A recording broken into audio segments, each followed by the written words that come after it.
Well, life is full of surprises. In fact, sometimes life is a little bit like living inside of a giant Nintendo video game.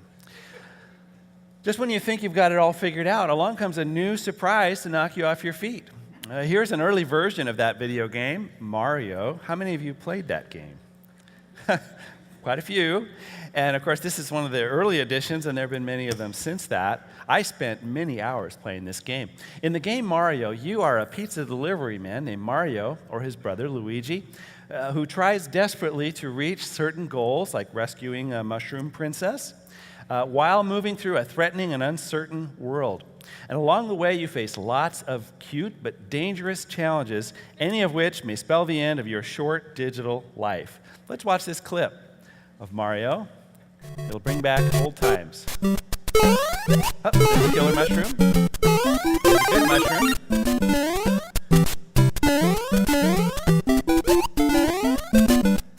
Fall in the hole. Hit the mushroom. Like that.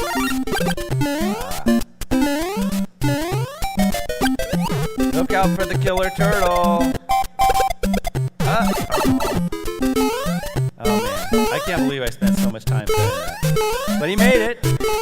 Well, almost made it. To the end of level 1, world 1, remember that?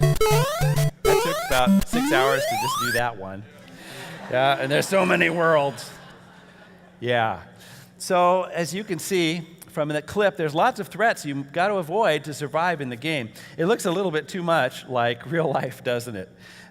Each of us faces lots of uncertainties in life. Not killer mushrooms or killer turtles, but real life things like maybe a lost job or an accident, an illness, a lost opportunity, or a business venture gone south. Think about the unexpected things that you've faced in the last few months in your life. Here's my list I'll share with you. Some of them are fun and some of them are not as fun. Locally, we had the collapsed bridge off the freeway up in Mount Vernon, which affected me because we had to go up to visit relatives up north of there. They closed I-5 through Bellevue, one whole direction last weekend. That also affected us. A-Rod has been suspended for 211 games for using performance-enhancing drugs. Not many sports fans in here. The first hour erupted in applause at that one. I hadn't expected it. We have all found out that the NSA is listening to our phone calls and reading our emails. That was a surprise. Personally, on a personal level, I changed to a new job about a year ago. We went on vacation, and last Saturday, first time I tried to start my car after vacation, I had a dead battery. Couldn't go. Now here's one I'm hesitant to share, but my family and I, we broke an elevator.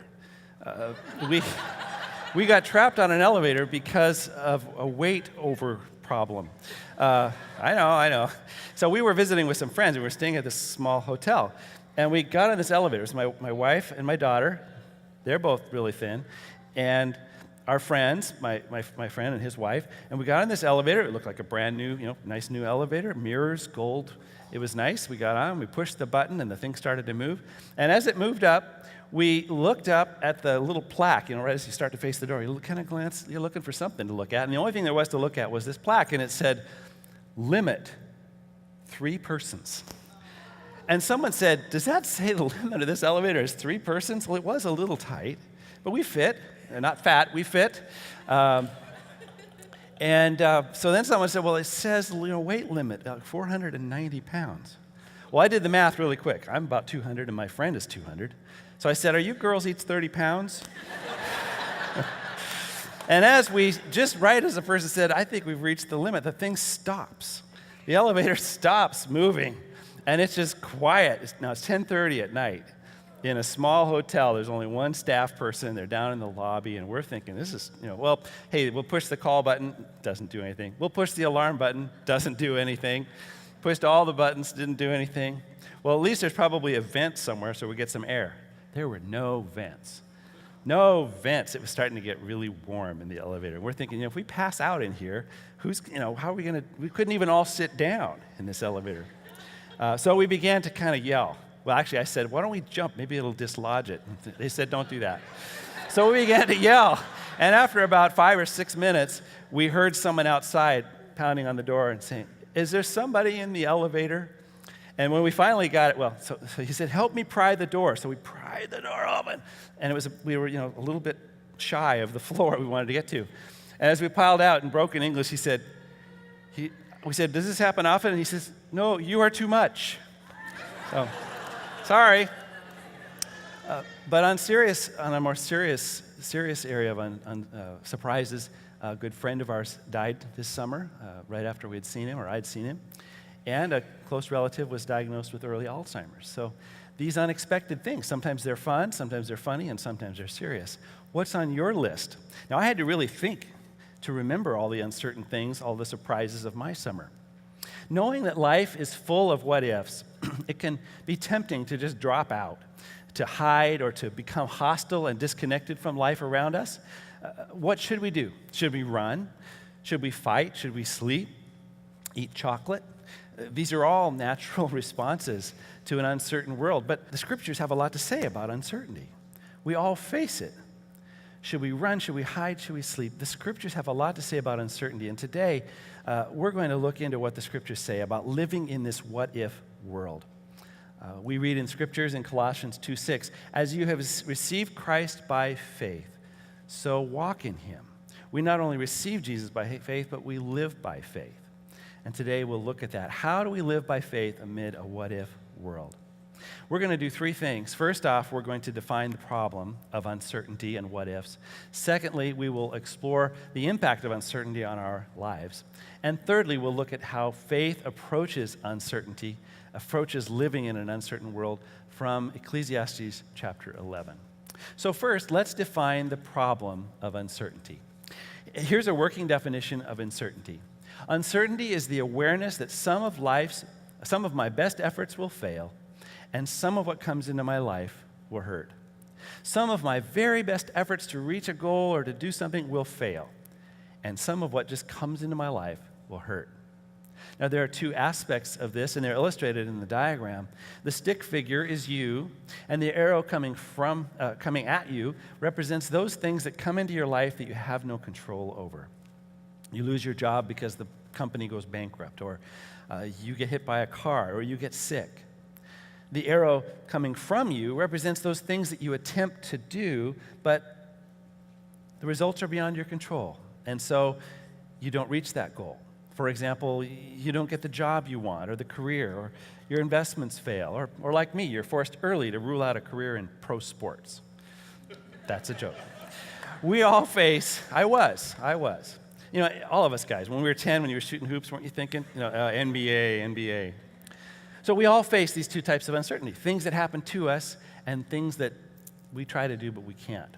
The difference is, in the game, uncertainty is even fun because it has no real consequences. But in life, uncertainty can hurt a lot, can't it? Well, we all know that uncertainty, that risks, that what-ifs are a part of life, and we feel it deeply. But sometimes we let it affect us too much.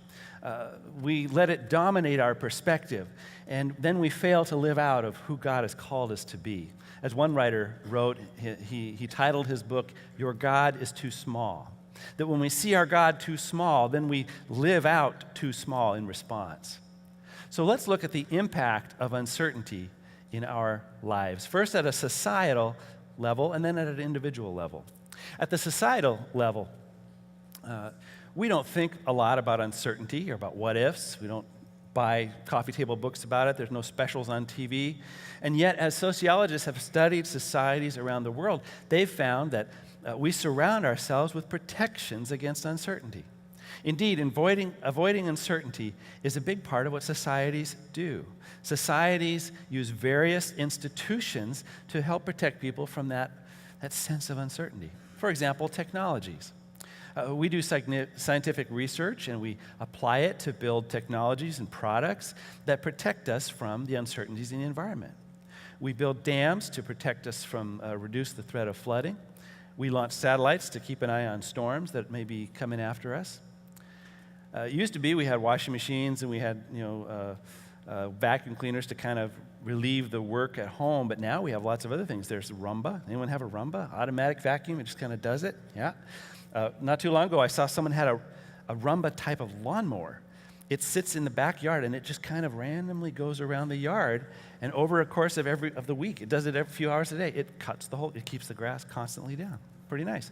But how many of you have a smoke alarm? We're supposed to have that, right? How about a burglar alarm? How about a car alarm? How about a smartphone? Does your smartphone help you feel a little bit more in control? Well, just how do you feel when you forget your cell phone or your smartphone? Yeah, you probably drive back and get it, right? We feel more in control. We trust technology. Well, societies also use legal systems to help people feel better, and that's to protect us from uncertainties in other people's behavior. We're glad to have a legal system. We have police, we have judges, we have jails, we have courts, we have laws. And if someone threatens you or is out of control, who do you call? Call the police. And we even call them the law or the lawmen. They come to enforce the law to protect us from uncertainty in other people's behavior. And we all feel better knowing they're there, and none of us would choose to live in a society without laws and protections. Likewise, there are many, many religions in the world. Virtually every society throughout history has used religious beliefs to increase their sense of protection from the uncertainties of life and death. In a strange reversal, some people even use elaborate systems of argumentation to support views like atheism or hard agnosticism to convince themselves that there's no God to worry about. People have always found death a scary thing. It raises questions and doubts, and it shakes us to our core. And religion, or even committed anti-religion, can be used to reduce some of that sense of fear about eternity, about life and death. Most religions around the world include elaborate systems of moral behavior to help reduce the sense of uncertainty about life and death. Common among religions is the concept of an angry God who is difficult to please and who requires us to do lots of work to please him. You please God by doing prescribed religious acts and observing certain holidays and certain rituals. You please God by fulfilling your religion. And religions based on human works keep people busy working, trying to reduce that sense of uncertainty, reduce the risk of rejection by that angry God, or at least to feel that I must be earning his favor. Now, fortunately, in Jesus Christ, God has initiated not a system of works, but a relationship, a personal relationship based on his work on the cross once for all. And in that relationship, we are eternally secure. But for many, religion is a maze of fear and anxiety. Uncertainty affects us at a societal level in these ways and many others. But it also affects us at the individual level. As individuals, you and I work hard to reduce uncertainty in our lives. Many of our habit patterns are so much a part of us that we don't even know why we do them. But ask us to do something another way and we don't feel quite comfortable. We get the jitters. We may need things in our workplace to line up a certain way, or our garage or our kitchen, so we feel comfortable. We adopt maybe unhealthy patterns like substance abuse to reduce the sense of fear and uncertainty. Our familiar ways help us to avoid the sense of being out of control, even though we know we really aren't in control, are we? Here's a video clip from the television show Monk. Mr. Monk is called America's favorite obsessive-compulsive detective, and look at the extent he will go to reduce uncertainty and to make sure everything is just right in the doctor's examination room. Right this way, Mr. Monk. You can just go ahead and put this on. The doctor will be with you shortly. Shortly? How long is that?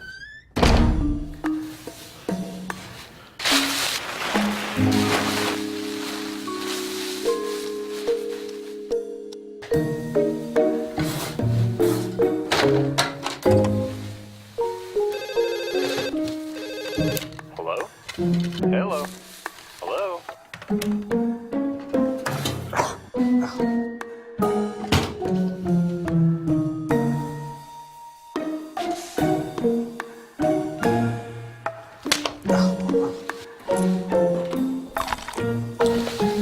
Well, Mr. Monk, it looks like everything is in order. Thank you. I did my best.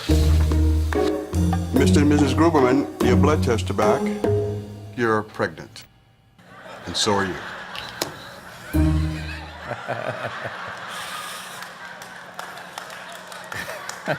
That last line, he said to her, "You're pregnant," and then to the guys, he said, "So are you." Thank you, Mr. Monk.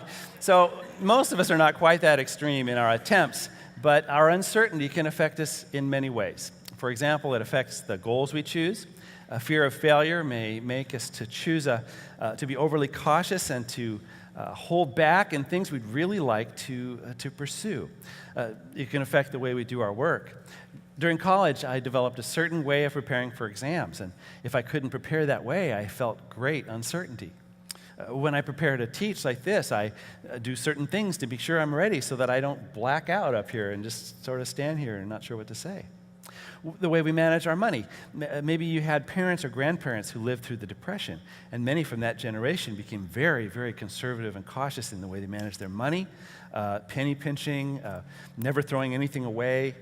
Even if it's broken, you might need the parts, so you save it. It can affect the way we parent. If you've ever been the parent of a 2-year-old, you know that uncertainty rules your life at that stage. I always wondered, before I had kids, why we didn't see many parents and 2-year-olds in public places, but then I had one.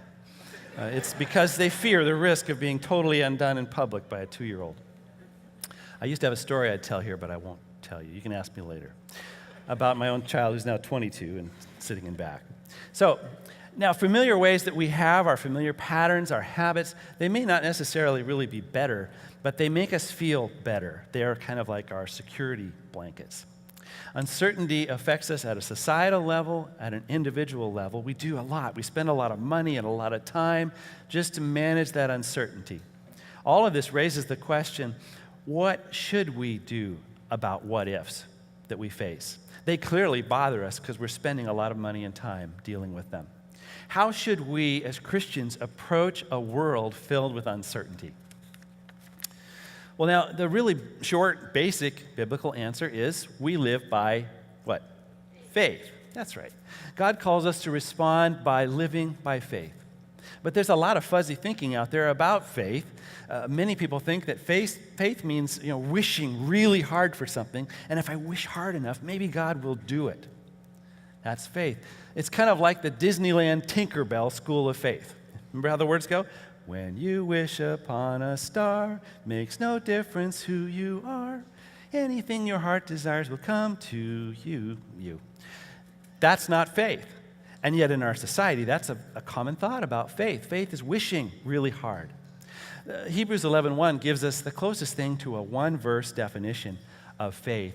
It says, faith is the assurance of things hoped for, the conviction of things not seen. And it's in the context of God, the God we know through the Scriptures, and His plan and His work. Faith is the assurance of things we hope for based on what we know about God. It's the conviction of things we don't see based on what we know about God. And 2 Corinthians 5:7, for we live by faith, not by sight. Faith is about things we know about God that we know to be true about Him and living by those. So based on that, let me give a simple day-to-day definition for faith. Faith means choosing to see God first and my circumstances second. And to see that God is bigger than my circumstances. Choosing to see God first and my circumstances second. Now, to make this clear, let's illustrate with this idea. How many of you wear eyeglasses? Most of us, a lot of us do. I do. I didn't used to. Now, some people are nearsighted. And from what I understand, people who are nearsighted see things near, close, better than things that are far off. And so they need a corrective lens. And the Scriptures teach us that each of us is, spiritually speaking and emotionally speaking, nearsighted. We see the things that are right around us, right in our experience, really well. And they're just magnified to us. We see those things. But then God and His faithfulness and His love and His relationship with us tend to be obscured. And so we need the corrective lens of faith. So without that corrective lens, here's what I see. When I see without the lens of faith, I see my circumstances very clearly. I see what's going wrong. I see the threats. I see the concerns. I see the uncertainties. I see the what-ifs. But they obscure my perspective on God's goodness and His love and His faithfulness and His plan and my security in Him. But when I put on that corrective lens of faith, I see God's goodness, love, faithfulness, and plan, and what God is like and doing, clear and close. And that dominates my perspective. And my circumstances, well, they're still there, but I live above them because I'm looking not primarily at them, but at Him. Now, what this means practically is that day to day, I need to consistently be putting on again that lens of faith that says, here's what I know about God. When tomorrow morning something scary comes into your experience, or something uncertain, or something unpredictable, I don't say, wow, I'm going to focus on that and worry for an hour. Rather, I put on the lens of faith and I say, I know certain things about God and my relationship with Him, and I know that He's promised to carry me through even this uncertainty, even this threatening situation. I need to continually put on the corrective lens of faith. Well, so how does a person who keeps doing that, who keeps choosing to see God first and circumstances second, how do they approach a world of uncertainty day to day? What does that faith walk look like? Well, we get at least part of an answer in Ecclesiastes 11, verses 1 to 6. I'd like us to read it together before we pull it apart. Cast your bread on the surface of the waters, for you will find it after many days. Divide your portion to 7 or even to 8. For you do not know what misfortune may occur on the earth. If the clouds are full, they pour out rain upon the earth. And whether a tree falls toward the south or toward the north, wherever the tree falls, there it lies. He who watches the wind will not sow, and he who looks at the clouds will not reap. Just as you do not know the path of the wind, and how bones are formed in the womb of the pregnant woman, so you do not know the activity of God who makes all things. Sow your seed in the morning, and do not be idle in the evening, for you do not know whether morning or evening sowing will succeed, or whether both of them alike will be good. So I believe this describes, in part, how a man or woman of faith approaches a what-if world. What kinds of choices they make in that risky world we're in. What do they do with their limited energy and resources? The wise teacher in this passage, who is ultimately Jesus, the wise teacher, recommends that we make 5 choices. And he sets us down as worried and preoccupied people, and he says, here's how to think and how to act. Choice number 1, the choice of faith, is to choose to invest your resources deliberately. Verse 1, he says, cast your bread on the surface of the water, for you will find it after many days. Well, life is so uncertain. What should I do with what little I've got? This could apply to finances or to your energies, to your time, to your abilities. Should I hold back and play it totally safe? Well, he says, no, cast your bread upon the waters. This phrase apparently refers to the ancient shipping trade, in which a person who wanted to invest and produce something and earn money had to send it on a ship that might have taken 6 months, a year, or 2 years for it to go, sell, and return. And he's saying, as a way of life, we need to invest our energies and our resources. It took a combination of boldness and patience to do that, but he says, invest your resources deliberately. Not just once, but as a way of life. Now, sure, they kept enough to live on, and they investigated the ship's owner to make sure they were reliable, and they might have sent on more than one ship to make sure that they had diversity. But overall, he says we should lean towards investing our resources. Now, our natural reaction may be to plant little or nothing for fear of losing it. We might sit on it so we don't lose our resources. If I plant this seed and the birds eat it, I'd have nothing left.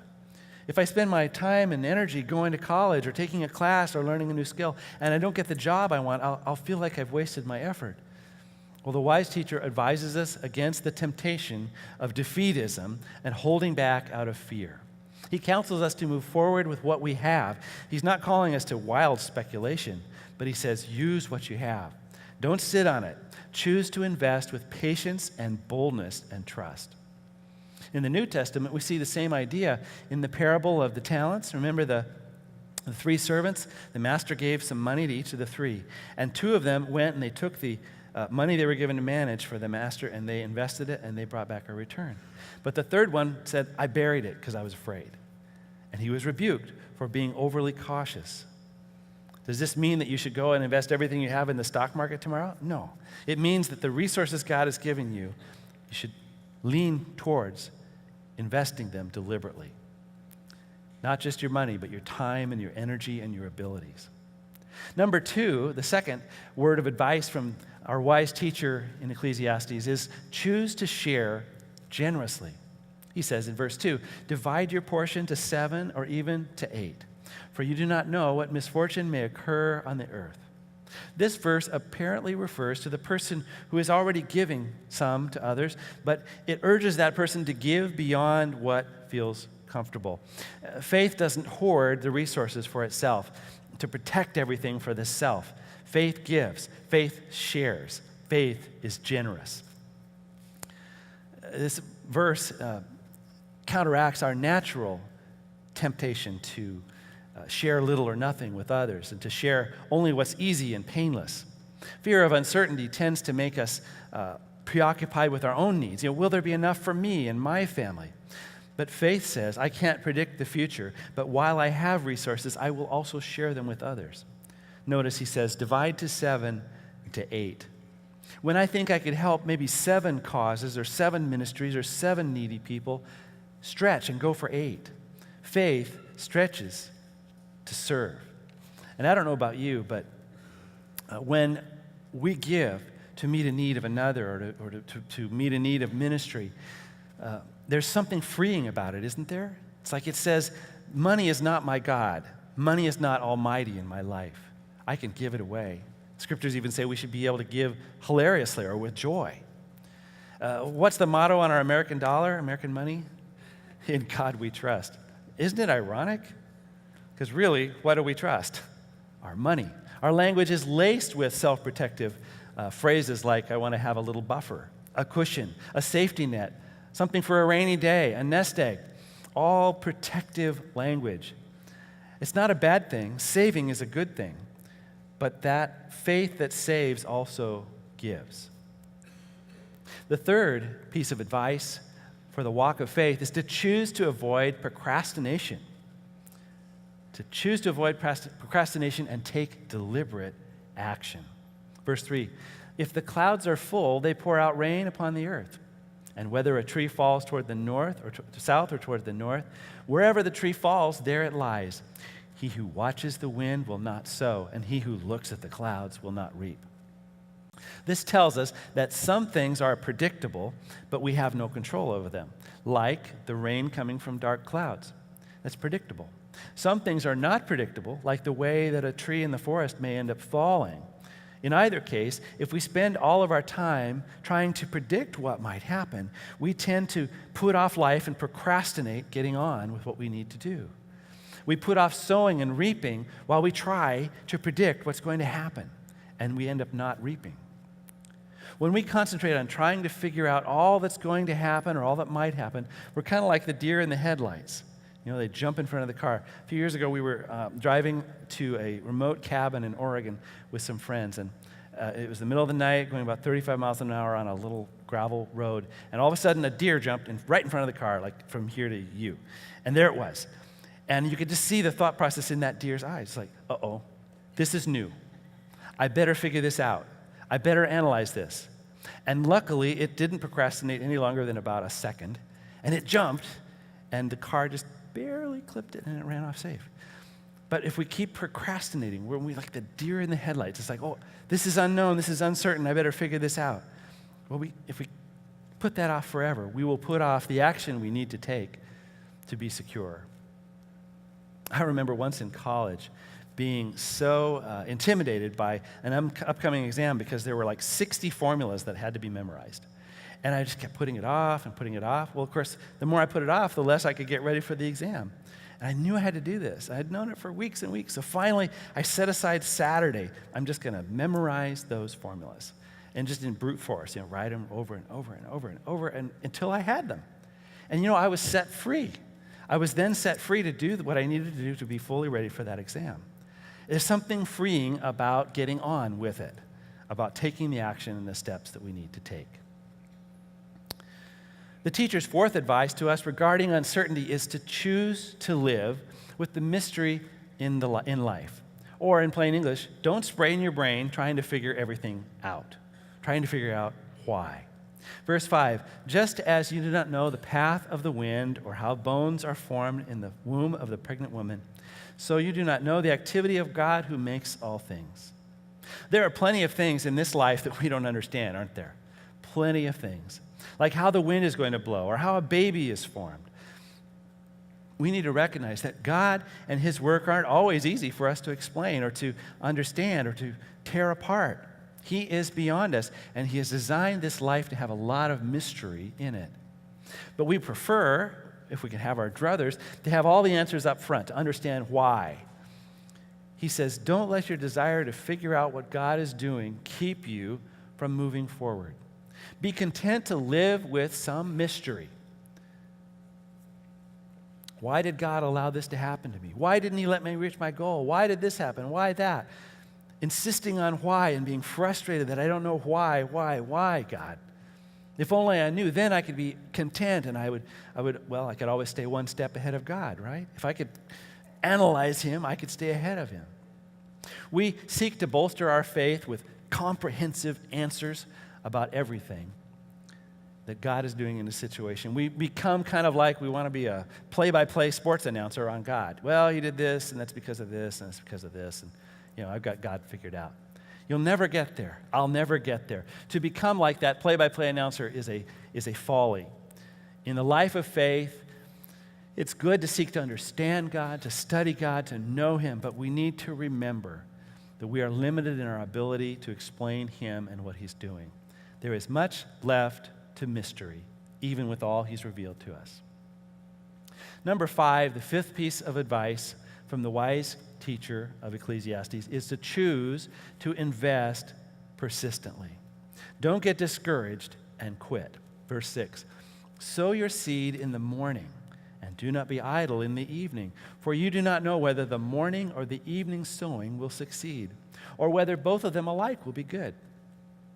Perhaps here it's pictured that you have 2 fields, and you can plant one in the morning and you can plant seeds in the other one in the evening.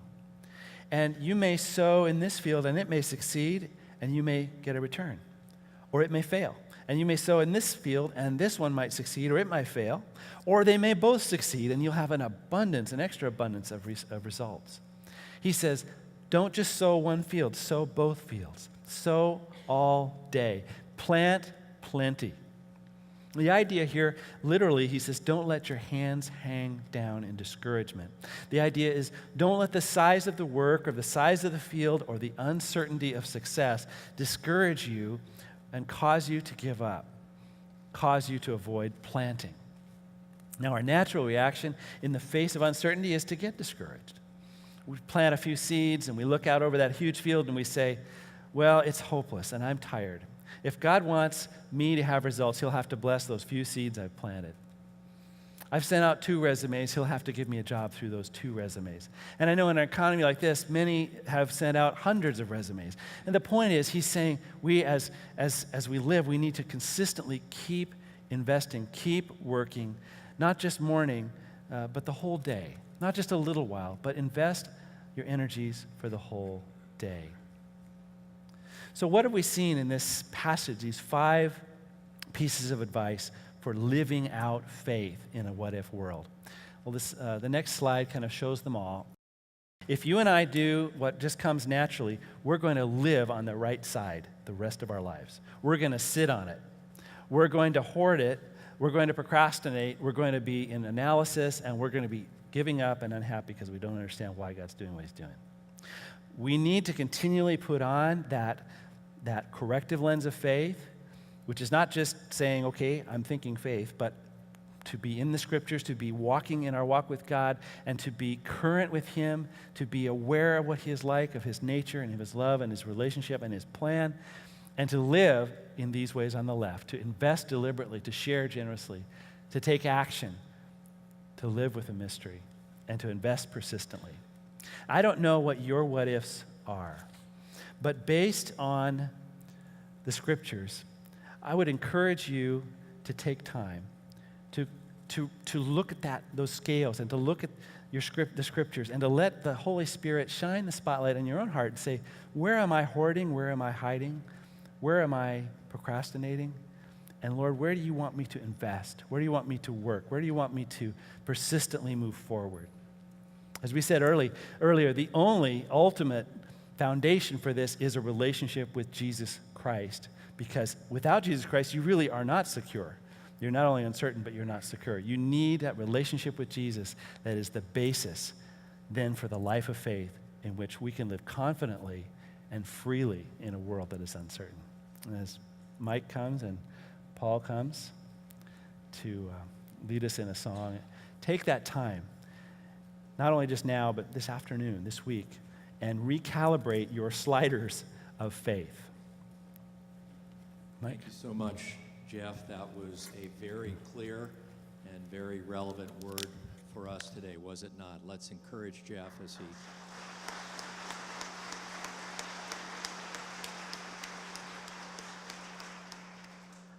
Jeff made it clear that uncertainty for you and for me every day is a reality, and that at times our approach to uncertainty or the way that we respond to uncertainty is very natural, but it's not very helpful. He gave so many of those on the right-hand side of that final slide, that we procrastinate, we give up, we become paralyzed in so many other ways, and the Word of God makes it very clear that the way that you and I are to respond to the number of uncertainties in our life is by faith. We're to really look at them with a whole nother lens. We're to see in those uncertainties who God is and what He's like and how He works. And we're not to put our trust in ourselves or our wisdom or intellect or whatever it might be, because none of us are that good. The final song that we're singing is entitled On Christ Alone. And that's a great song, because when you and I are facing the many uncertainties we face, we want to face it by standing on our rock and on our refuge and on our one that never changes. He's the same yesterday, today, and forever. And so in light of what we've heard this morning, you know, we all come together on Sunday morning and we kind of leave our workplace, we leave our neighborhood, we leave our school, we leave some of the stuff behind, and for an hour and 15 minutes or so, we allow ourselves to listen to and gain perspective from how God looks at things. I believe every Sunday morning there's kind of an exchange that takes place. We give over the way that we look at things as we see that more clearly, and certainly we have this morning, and we say, God, I'd really like to be able to look at things the way that you see them, and many of you have probably are somewhere in the process of making that exchange. As we sing the final song, I want to give you a chance to respond to Him. You can do that right from where you're at. You can mark the blue card that Christy mentioned earlier and let us know how we can pray for you. Let us know where you're at in your spiritual journey. And then there'll be some of our pastors and elders and others that'll be up here. For some of you, you want to share what the Lord has said to you this morning so that somebody can enter in and pray. We love doing that, any opportunity that we get. And so as we begin to sing, if that's you, be courageous, move out in faith, come up and let one of us know how we can enter in and talk to the Creator of the universe and agree with you about the very things that Jeff has spoken about from Ecclesiastes chapter 11. So let's stand together and worship Him on Christ alone, our hope now and forever.